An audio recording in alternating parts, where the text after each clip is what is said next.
Bienvenue à Psychose contrôlée! Et là, j'avoue que hier... Ce que je vous conte là, je ne sais pas plus que vous autres si c'est vrai ou pas vrai. C'est vraiment tout, moi. Ah ben, tabarnak! Aussi dramatique, enfin. Il n'y a pas de art. Gérard, imprime-moi ça. Gérard, l'imprimant. Gérard, l'imprimante. Ben, des fois, c'est Victor, des fois, c'est Gérard. Ça dépend. Ça dépend comment je me sens. Ça dépend de quelle psychose que tu es en train de vivre. Oui. Tu sais, des fois, j'ai la psychose Vic la poète. Des fois, j'ai la psychose Miss Plumette. D'autres fois, j'ai Vic la La poète des ruelles. la poète des ruelles. Vic l'enseignante. à psychose contrôlée. Hey, salut les petits bums! Salut les petits bons. J'ai vu Léo l'impresario s'allumer une top esti avec un suit de Jesus Christ puis un Bouddha dans le coin. Je pense qu'il fait son comeback spirituel.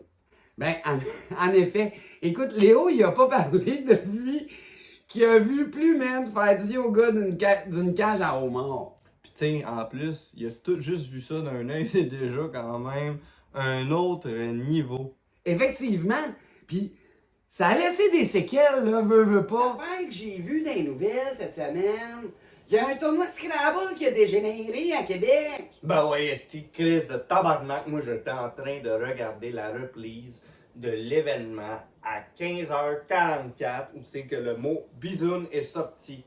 Soudain, toute l'atmosphère québécoise s'est arrêtée le temps d'un second. Je te jure, en ce moment, Patrick Huard aurait pu sauter en parachute. Le TV Hebdo n'aurait pas été voir ça. Il était concentré sur la partie du tournoi de Scrabble. Le mot bisoun est ressorti. Et moi, je le sais très bien. C'est un code secret arrangé avec les Chinois, les Russes puis les mascottes. Et le big chef là-dedans, c'est pas Poutine, c'est le bonhomme. Le calice de bonhomme Carnaval. Pas encore ton bonhomme carnaval, Yvon. Je vous le jure, une chance qu'on me retient. Sinon, Chris, j'irai une calice une volée. Dans les nouvelles twistées, on a une église qui a été convertie en refuge de chats hyperactifs. On appelle ça la chapelle Schmiaou. Moi, j'ai vu dans les nouvelles un homme qui vit depuis 6 mois dans son igloo en carton au centre-ville de Montréal. Ben, je veux dire, je suis sûr qu'il paye un loyer d'au moins 700-800$. Ouais. Ou c'est peut-être un pionnier, un poète ou juste un gars ben tanné. Ah, c'est peut-être un poète de ruelle. Ah, peut-être que je le connais. Psychose contrôlée. La révolte des petits bons. Moi, j'embarque si on pogne Marcel par la gauche. Les convenges, la Saint-Jean de 2006. Ouais. On va recoudre la mémoire avec des bretelles.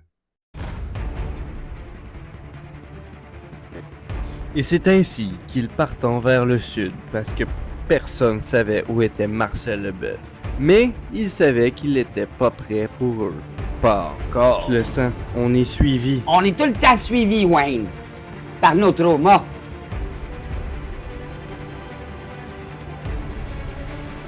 Vous rouillez sans autorisation patriotique. À devoir vous slapper les idées. Des mascottes! Moi, à mon époque, c'était les motards qui faisaient la loi. Je vous présente le Pogo Teaser. Il goûte la mort puis la nostalgie.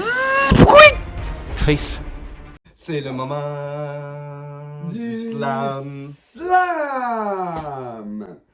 Alors, le retour de Léo l'impresario. Partie 3. Léo, il parle pas souvent, mais quand il parle, le monde, il écoute pas.